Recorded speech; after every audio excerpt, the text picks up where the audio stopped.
अब इसरो आपका है और आप चंद्रयान 4 को सफल होते देखने वाले हैं। ऐसे में सबसे पहले हम आपको हर उस तकनीक के बारे में बताना चाहते हैं जो यूं तो बहुत जटिल है, लेकिन आसान भाषा में इसे समझ पाना आसान है। चांद पर हमारा चंद्रयान 4 जाने के लिए तैयार है और इसमें कुल मिलाकर 5 मॉड्यूल्स हैं। नीचे से प्रोपल्शन मॉड्यूल है, डिसेंडर मॉड्यूल है, असेंडर मॉड्यूल है, ट्रांसफर मॉड्यूल और री एंट्री मॉड्यूल। इनमें से ग्राफिक्स में दिख रहे 2 हिस्से एक दूसरे के साथ अंतरिक्ष में जोड़े जाएंगे, अलग किए जाएंगे। मतलब यह कि चंद्रयान 4 को अंतरिक्ष में टुकड़ों में भेजकर स्पेस में ही जोड़ा जाएगा और इस मिशन के जरिए इसरो चंद्रमा से सैंपल लेकर धरती पर वापस आएगा।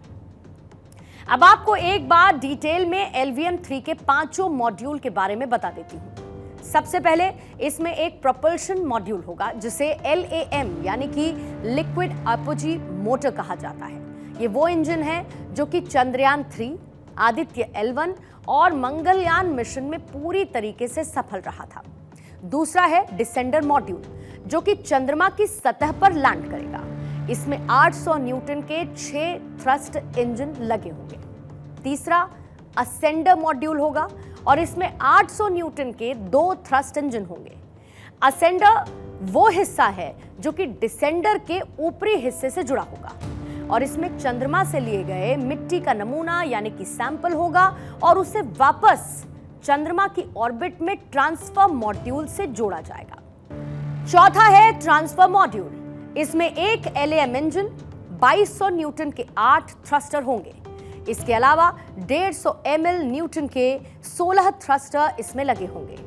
ये ट्रांसफर मॉड्यूल चंद्रमा के ऑर्बिट में चक्कर लगाता रहेगा और असेंडर मॉड्यूल चंद्रमा की सतह से आकर इसमें डॉक करेगा, मतलब जुड़ेगा। असेंडर मॉड्यूल से रोबोटिक आर्म मिट्टी के नमूने लेकर ट्रांसफर मॉड्यूल से जुड़े हुए एक हिस्से री एंट्री मॉड्यूल में लाएंगे और यहां पर असेंडर ट्रांसफर मॉड्यूल से अलग हो जाएगा।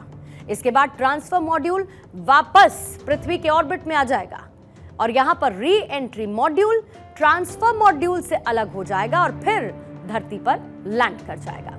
और फिर फाइनली 5वां हिस्सा यानी कि री एंट्री मॉड्यूल है, यह मिट्टी का नमूना लेकर धरती पर वापस लौटेगा।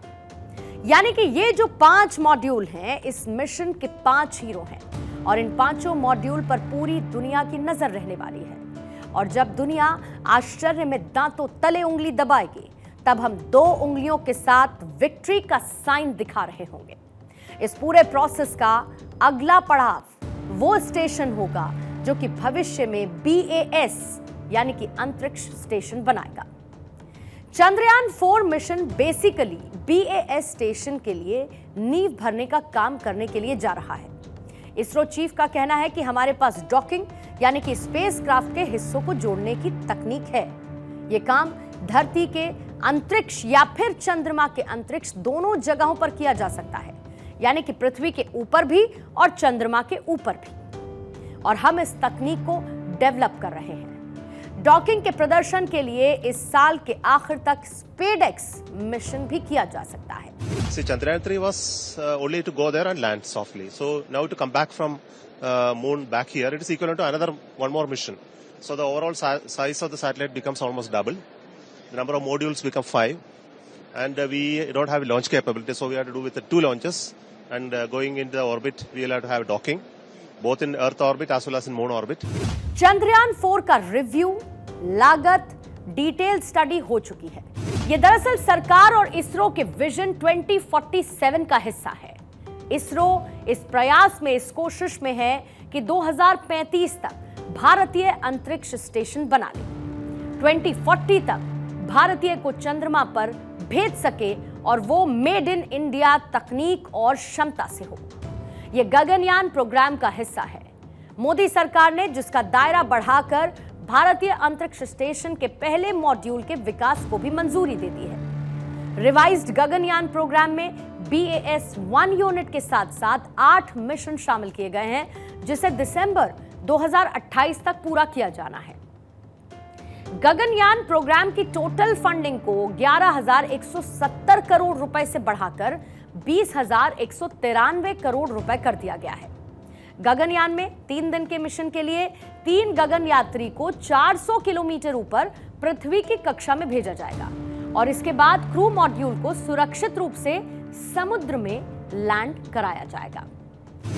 और यहां पर यह भी जानते हैं कि वो आखिर कौन सी चीज है जो हमें दुनिया से अलग करती है, क्यों दुनिया हमारी टेक्नोलॉजी को लूप में लगाकर देखना चाहती है। इसकी वजह है लो प्राइस में हाई राइज टेक्नोलॉजी। पहले अभियान में इसरो ने चांद की परिक्रमा करने वाला ऑर्बिटर भेजा और उस पूरे मिशन पर 365 करोड़ रुपए खर्च हुए। दूसरा मिशन 978 करोड़ रुपए के खर्च से पूरा किया गया, लेकिन उसमें सफलता हमें नहीं मिल पाई थी। चंद्रयान 3 में करीब 615 करोड़ रुपए का खर्च आया था और इसके लॉन्च व्हीकल यानी कि रॉकेट पर 365 करोड़ रुपए खर्च हुए, जबकि लैंडर और रोवर पर 250 करोड़ रुपए खर्च हुए। वहीं अगर आप इसका कंपैरिजन नासा से करेंगे, अमेरिकी अंतरिक्ष एजेंसी से करेंगे, तो आपको ऐसा बहुत कुछ समझ में आ जाएगा। एक लंबे अंतराल के बाद नासा भी चांद का अभियान करने वाला है, जिसे आर्टेमिस मून प्रोग्राम नाम दिया गया है। नासा का यह मिशन 2025 के लिए प्रस्तावित है, प्रपोज है और उसकी कुल लागत करीब 93 बिलियन डॉलर बैठती है।